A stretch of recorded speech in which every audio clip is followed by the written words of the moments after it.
Assembly media point వద్ద BRS MLC Deshapati Srinivas మాట్లాడుతున్నారు. Live చూద్దాం. రాకముందే 7 మండలాలను లాక్కున్నందుకు బంధకాలు ఇచ్చింది కేసీఆర్ గారు.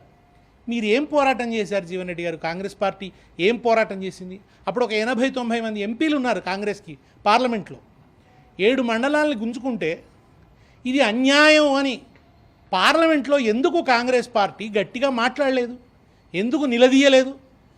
రాజ్యసభలో ఆ ఆర్డినెన్స్ను ఎందుకు వ్యతిరేకించలేదు?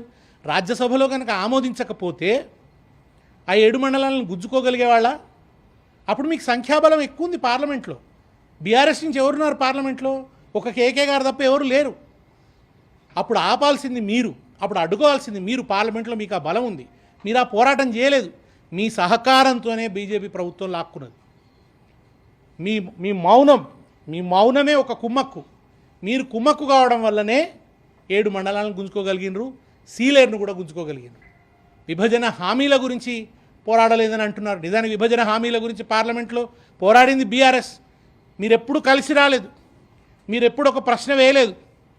పక్క రాష్ట్రానికి ఇవ్వాల్సినటువంటి విద్యుత్ బకాలు ఇవ్వాలని చెప్పి మోడీ ప్రభుత్వం హుకుం జారీ చేస్తే ఒక్క మాట కూడా పార్లమెంట్లో మాట్లాడలేదు. ఒక్క కాంగ్రెస్ ఎంపీ కూడా మాట్లాడలేదు. తెలంగాణకు కోచ్ ఫ్యాక్టరీ ఇవ్వాలని కాంగ్రెస్ ఎంపీలు ఎవరన్నా పార్లమెంట్లో అడిగిరా? పార్లమెంట్ రికార్డులు తిరిగేయండి. ఇప్పుడు ఉందా ఆ ప్రశ్న? ఉందా? ఉత్తమ్ కుమార్ రెడ్డి గారు అడిగింది కాళేశ్వరంలో అవినీతి జరిగిందని కేంద్ర ప్రభుత్వాన్ని పార్లమెంట్లో అడిగినారు తప్ప ఎందుకు తెలంగాణకు కోచ్ ఫ్యాక్టరీ ఇవ్వరు అని అడగలేదు. ఎందుకు తెలంగాణకు ఒక్క మెడికల్ కాలేజీ అన్నా ఇవ్వలేదు అని అడగలేదు. ఒక్క నవోదయ స్కూల్ అన్నా ఎందుకు ఇవ్వలేదు అని చెప్పి అడగలేదు. లేదా గిరిజన యూనివర్సిటీ ఎందుకు పెట్టరు అని చెప్పి అడగలేదు. విభజన బిల్లులో ఉన్న హామీలకు సంబంధించి పోరాడినా, లేఖలు రాసినా, కొట్లాడినా అది బీఆర్ఎస్ఏ కొట్లాడింది. తెలంగాణ హక్కులకు సంబంధించిన ఏ సమస్య వచ్చినా బీఆర్ఎస్ఏ పోరాడింది. బియ్యం కొనమన్నారు, యాసంగి బియ్యం కొనమన్నారు. కాంగ్రెస్ వాళ్ళు ఏం మాట్లాడారు? అప్పుడు పోరాటం చేసింది ఎవరు? అప్పుడు కూడా బీఆర్ఎస్ఏ మళ్ళీ పోరాటం చేయవలసి వచ్చింది. పోరాట సమయంలో మీరు లేరు, హక్కుల సమయంలో మీరు లేరు, అనుభవించే దగ్గరికి మాత్రమే మీరు వచ్చిండ్రు. కనుక ఈ రకమైనటువంటి వ్యాఖ్యానాలు సరిగావు.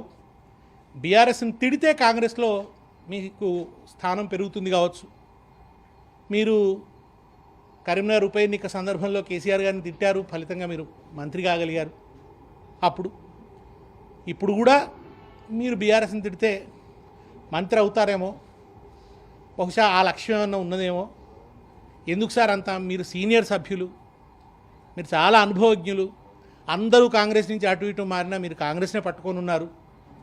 మీకు అర్హత ఉంది, మీరు మంత్రి కావాలి. ఎవరెవరో ఆయన సార్, మీరెందుకు కావద్దు? మీరు మంత్రి కావాలి. కానీ దానికి బీఆర్ఎస్ మీద ఈ రకమైనటువంటి ఒక బటగాల్చి మీద పారేసినటువంటి నిందల ద్వారానే కావాల్సినటువంటి అవసరం లేదు. జీవన్ రెడ్డి గారు మంత్రి కావాలని చెప్పి నేను మనసారా కోరుకుంటున్నాను. కనుక జీవన్ రెడ్డి గారు హరీష్ రావు గారి గురించి చేసిన వ్యాఖ్యల్ని నేను తీవ్రంగా ఖండిస్తున్నాను.